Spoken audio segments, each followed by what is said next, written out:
This week's episode of our show has been sponsored by The Seeker's Guide to Twisted Taverns, which is just coming off the back of a wildly successful Kickstarter campaign and is now available for pre-order. This book contains 14 brand new taverns for you to explore and join in the revelry with your party at your own game table. They absolutely blew through all of their amazing stretch goals, and there are tons of super fun accessories as well to augment your game.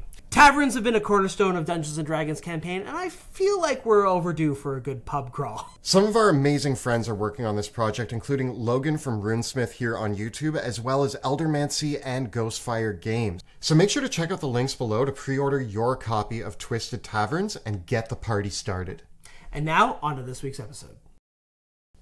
Greetings, my name is Monty Martin. And I'm Kelly McLaughlin. And we are the Dungeon Dudes. Welcome to our channel where we cover everything Dungeons & Dragons, including advice for players and guides for Dungeon Masters. We upload new videos on Tuesdays and Thursdays, so please subscribe to our channel so that you never miss an episode. Today, we are taking a look at the spells available to Artificers in Dungeons & Dragons 5th edition. Now, Artificers are quite unique. They are a magical class, but they are only half casters, meaning that they will gain up to 5th level spells as they progress. Artificers might be all about that magic, but they have surprising limitations that are not really apparent when you first scan through the class. And in many ways, the Artificer is going to use their spells and spellcasting in a very similar manner to the way a Paladin or a Ranger might, making them quite different from wizards and warlocks and sorcerers, even though they lean towards the more arcane pursuits. As an Artificer, you get to choose which spells you want to prepare in the same manner as a Cleric or Druid. At the start of each adventuring day, you focus on your tools and you choose any of the spells from the Artificer spell list equal to your Intelligence modifier plus 1/2 your Artificer level rounded down. So what this means is that a level 10 Artificer with a 20 Intelligence, not that uncommon, would get to prepare 10 spells. But in addition to this, you're also going to get your Cantrips, and your Artificer subclass is going to give you a subset of spells that are always available to you. With all of this in mind, it means that there is a challenge in choosing the spells that are going to have longevity, as your 3rd, 4th, and 5th level spells aren't actually going to come online until much later in the game. This puts you a little bit behind some of the full casters, meaning that your choices are going to be very important. Because a 4th level spell coming online at level 13 is very different than a 4th level spell coming online at level 7.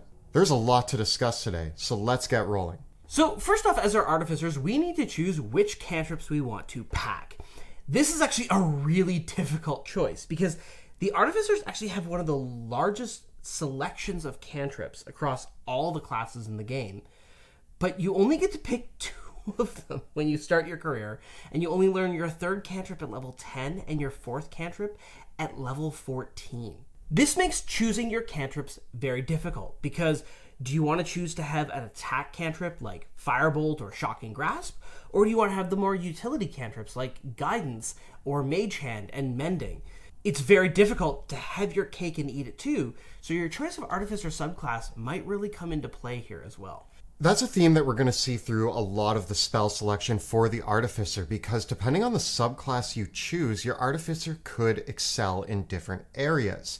Certain Artificers have the ability to deliver blows in melee or ranged combat, in which case you may be relying on your cantrips a little less, and you might want some great utility options. As an armorer or a battlesmith, you might be okay not bringing in a combat-focused cantrip. A cantrip like Mending is very thematic and is also really useful for an Artificer to be able to repair their constructs. On the other hand, an Alchemist or an Artillerist is probably going to want to choose one of the ranged attack cantrips to be your primary damage dealing go-to, because you have class features that augment the damage of your spells in certain ways. So for me, I would strongly consider taking Firebolt or Ray of Frost with an Alchemist or an Artillerist, because you really want to make sure that you have a cantrip that is based on an attack roll.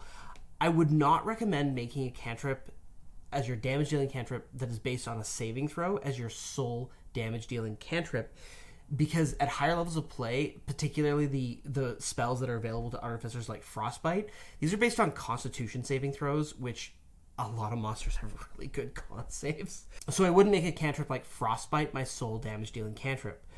Artificers also do get things like Green Flame Blade and Booming Blade, and you might get some mileage out of these, but I think that the subclasses that I'm most likely to use these with, which are the Battlesmith and the Armorer, they both get extra attack, and so you end up with this little bit of an incompatibility that by 5th level, you're probably going to favor extra attack instead of these cantrips. I also will say that some other great choices that are on the spell list are things like Guidance and Mage Hand. Both very useful utility spells. They feel at home with the Artificer, and no matter which one you're choosing, you might want to grab one of those. I think that the restriction is so heavy with the Artificer, and there's so many cantrips that you want to have.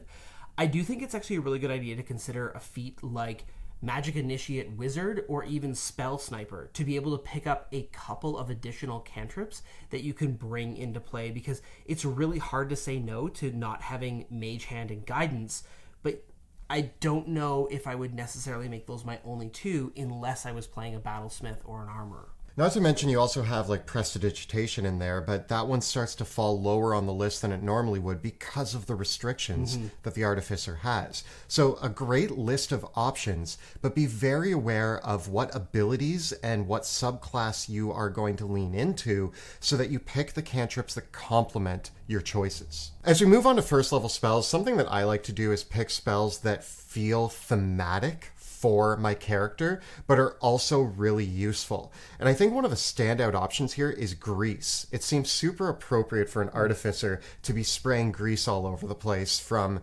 their constructs and robots, and it's just a great spell, really useful for utility purposes, and very at home with the Artificer. For myself, I think one of my go-tos here is going to be Fairy Fire. I love this spell. It has so much utility in detecting invisible enemies, but also bolstering your allies by granting advantage on attack rolls.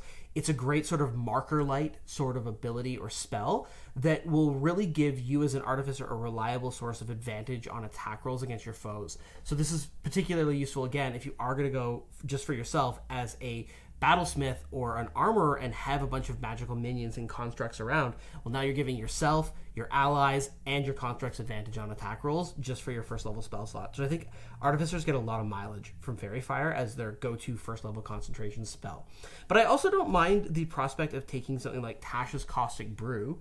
Artificers don't have a lot of other damage dealing spells until you get into the subclasses. I also think if you are going to be playing an Artificer that is going to be dealing damage in melee combat, Absorb Elements is a great choice here, where you basically are just going to pull in the damage that you're being dealt and then use it against the enemies. Again, very thematic and really appropriate and a great spell. Some Artificer subclasses do get you access to shield, but Absorb Elements is basically the only reaction spell that Artificers have at their disposal, and it could save your life, so it is worth considering. If we look at the rest of the first level spells available here, something else that's going to be a theme through this episode is that you want to be very aware of the party dynamic that you're also playing in. If you don't have another full caster or a cleric, you might want to consider something like Cure Wounds as a great option. You may also pack something like Disguise Self or Detect Magic, but this very much depends on who else is in your party that might better benefit from these types of spells. Artificers have a lot of utility, but the key thing is figuring out what are your go-to spells going to be, and then looking at the rest of your party and the needs of your adventure and figuring out where you can fill the gaps. Artificers are all about having the right tool for the job, so it does require a little bit of analysis on your part on going, okay, we've got a paladin, a cleric, and a bard in the party. I really don't need to prepare Cure Wounds. This theme continues as we move on to our second level spells, where one of the first choices I'm going to bring up is Aid, but I also want to say that Aid might not be your first choice if there's a cleric in the party, because they're going to do a better job casting Aid. But if nobody else has the spell, it's a great choice to bring to any party. Aid is one of those spells that is amazing. I love it, but because of the Artificer's delayed spell progression, it means that it's difficult for you to get the maximal benefit from Aid by upcasting it and getting a bigger increase to characters' maximum hit points.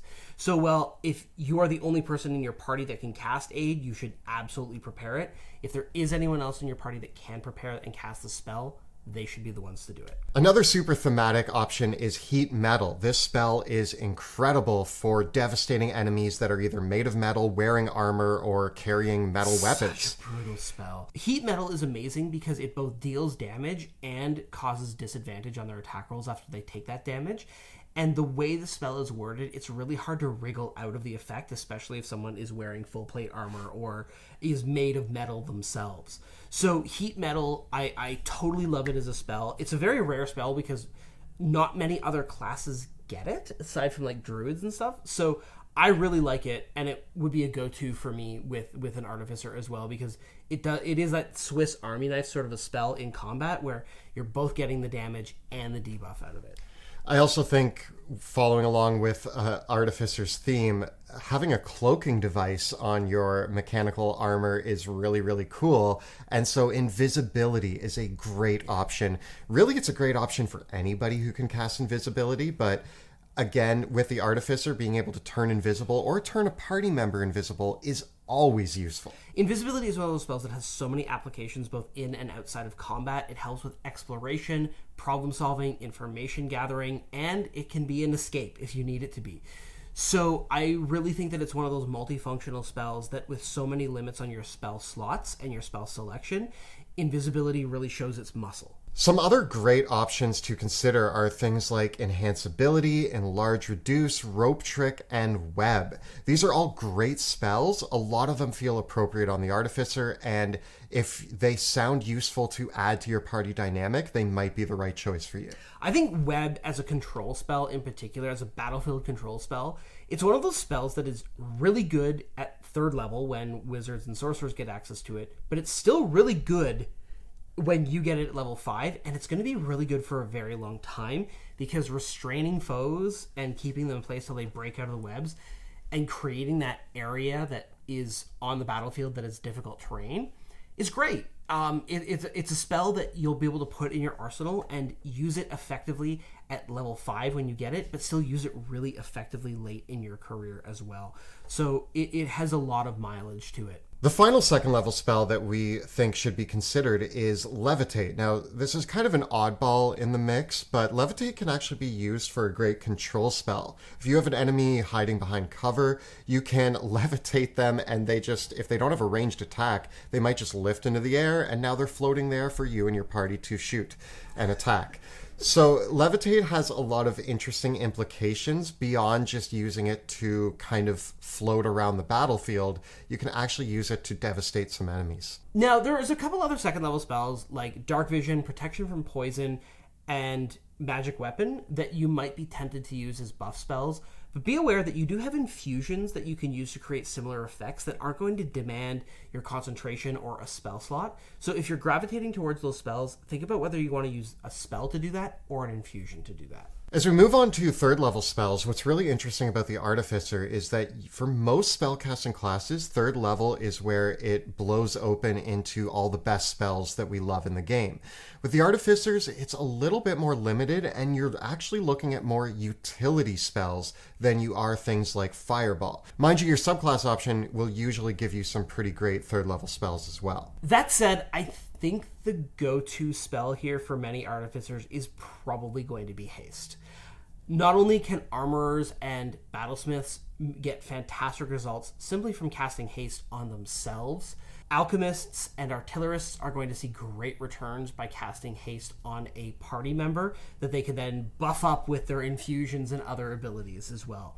So I think that Haste is probably the strongest combat option for most Artificers. Again, that's going to be dependent on your subclass because, again, the artillerist gets Fireball and the armorer gets Hypnotic Pattern, but I think the strongest case is probably Haste. Yeah, other ones that I really like on this 3rd level list, I'm a personal fan of Blink. I think it's a really useful spell, and I like the image of your Artificer having some sort of gadget that blinks them in and out of the plane of existence that you're on. So it can be a really fun and thematic spell as well to pack. I also think that, again, if you don't have anybody else in the party who's going to bring this along, Revivify is on the Artificer spell list. So if somebody is down in combat, you might want to have Revivify to bring them back up. And even if you do have a cleric in the party who has Revivify, if they go down, you might want a second person with Revivify. So Revivify being on the spell list, it's always a good option and something to be aware of. A few other tools that are similar to Revivify that you might want to bring these if you're the only person that can cast them would include Dispel Magic, Fly, or even Water Breathing.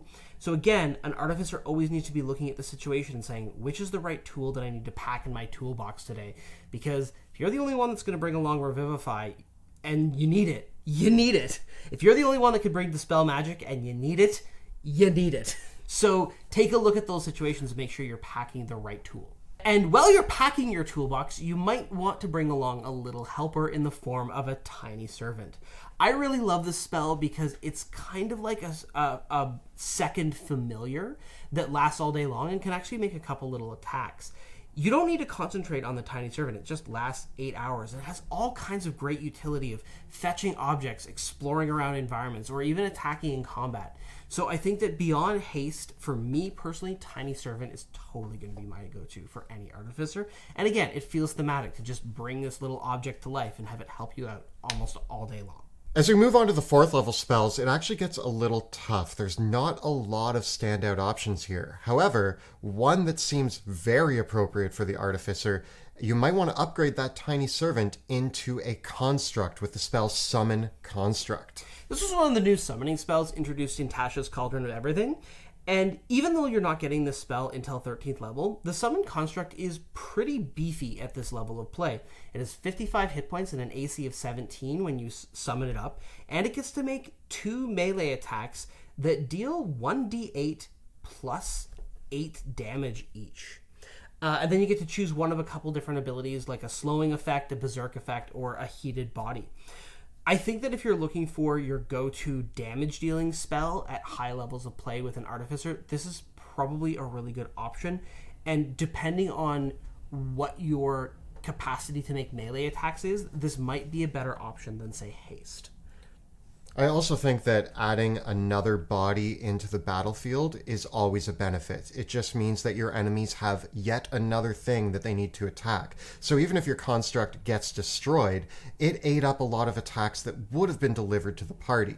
So it's always useful. I think that when we look at this list, the only other one that really stands out to me is the spell Fabricate. Again, very appropriate. You can turn material that you know about into objects. And it's kind of cool to be able to do that. You can fabricate a bridge out of wood. And I like to imagine that sort of anime where you pull out your tools and this cloud appears with gears flying out, and then all of a sudden, I turn this wood into a bridge in 30 seconds. But I think it takes a minute to cast. But yeah. It's 10 minutes to cast it, but again, it's totally appropriate for that like Wile E. Coyote style thing where you go off camera and you hear just the hammers and the drills going, and all of a sudden your Artificer built something. You do need the raw materials there, and you also do need proficiency in the appropriate tools, but as an Artificer, you actually get a lot of tool proficiencies. So there's going to be a lot of cool things that you can build. And so if you want to get into that kind of like MacGyver mentality of playing your Artificer, of what cool things can I build to help solve problems, I think this is kind of like the big gun being dropped on you. It's like saying at 13th level, okay, Artificer, you want to build cool stuff and solve problems? Here you go. Here's your invitation to do that. So again, it's going to depend on the situation and how permissive your DM is with these sort of things and your own creativity. But I think that the Artificer is the biggest case to kind of, let's see what the cool things you can do with Fabricate are. So I would definitely bring this as an Artificer. Another spell that is similar to this is Stone Shape. You can get really creative with Stone Shape, especially in dungeon environments. So this is kind of that time when, with Fabricate and Stone Shape, your Artificer could actually be rebuilding the dungeon and remodeling it as you're exploring it. And I think that brings a lot of utility in the adventure. The last one I'm going to mention from the 4th level list is Autoluke's Resilient Sphere. Although not my first choice, it is a pretty potent spell. And I like to imagine that my Artificer maybe has some sort of shield, force field that they can put around them, and that's the sphere. I gotta say, though, with these 4th level spells, I'm really missing my favorite go-tos of Dimension Door, Polymorph, and Banishment.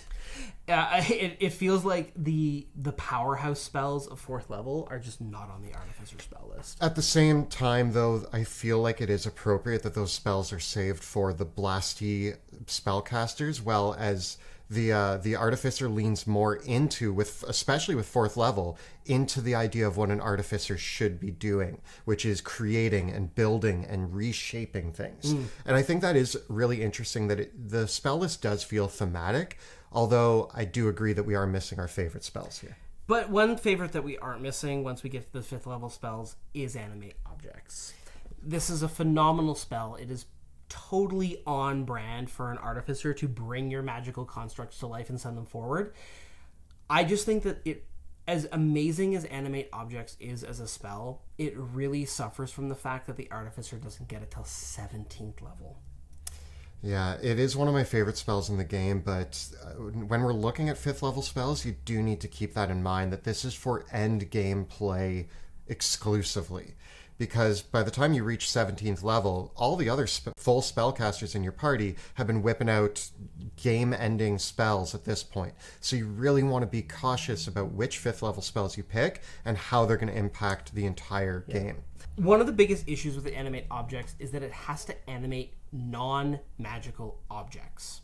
Now, you can bring along some coins that are made of silver or maybe some daggers made of adamantine, but the problem still is going to remain that if you're fighting an enemy that has resistance to non-magical weapon attacks, or even worse, immunity to those attacks, your animated objects are not going to be effective in that situation.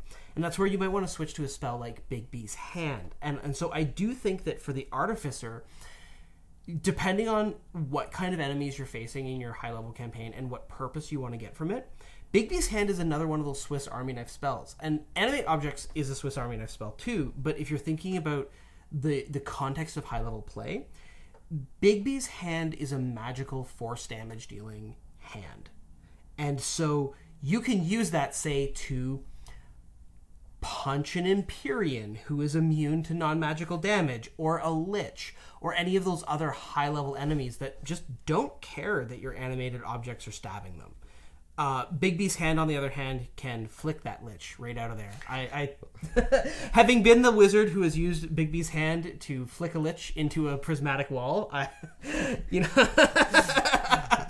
It's always a good way to end a game. Yeah, and again, it does come down to the kind of issue that I still have with the Artificer, of course, is that part of the magic of Big B's Hand is that you can combine it with things like Force Cage and Prismatic Wall and all these other higher level spells. But for the Artificer, that's not really on the table. There's not a lot else on the 5th level list that I would consider, but for thematic purposes, I should mention that you also have Transmute Rock and Wall of Stone, which are both pretty thematic and carrying that idea of reshaping the battlefield as you go. So Monty and I actually designed our spell lists assuming a 10th level Artificer who has a 20 intelligence, which equates to 10 spells chosen.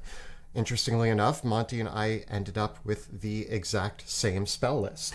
So let's take a look at what our 10th level Artificer gained. Now, this is taking some assumptions into account, such as what we talked about with certain spells that if other people in the party had packed, we probably would have chosen something different.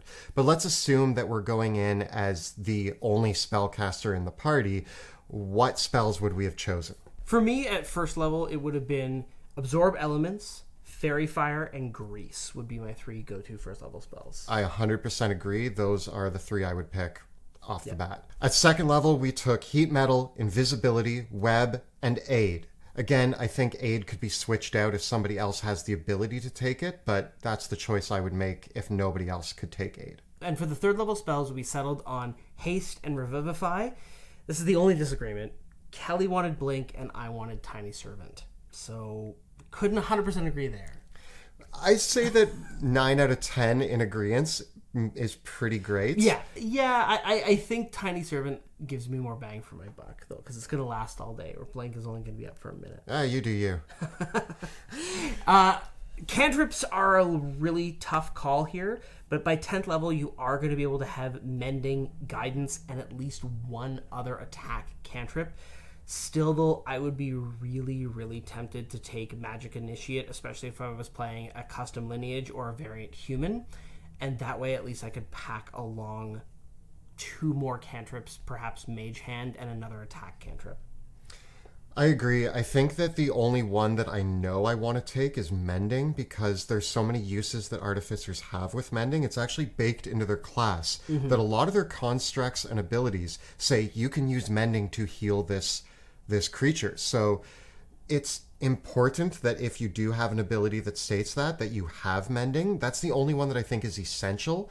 Other than that, it's kind of a toss-up depending on the Artificer you're playing and what your playstyle is going to be on whether you're going to take Guidance or Firebolt or what have you. Mage Hand. There's so many good options, and it's really hard to pick only 2. So this has been a look at spells for the Artificer in Dungeons & Dragons 5th edition. Tell us about your favorite spell options for your Artificer in the comments below. The videos that we create on our channel are made possible thanks to the incredible generosity of our Patreon supporters.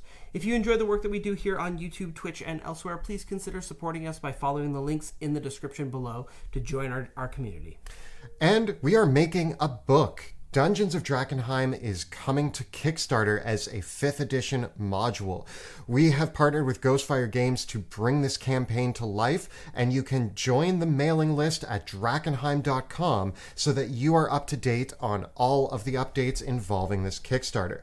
And don't forget to check out our live play Shadows of Drakkenheim, which airs Tuesday nights at 6 p.m. Eastern at twitch.tv/dungeon_dudes. You can find all the previous episodes right up over here. And we have plenty more guides to all the various spells available to different classes in D&D 5e right up over here. Please subscribe to our channel so that you never miss an episode. Thank you so much for watching, and we'll see you next time in the dungeon.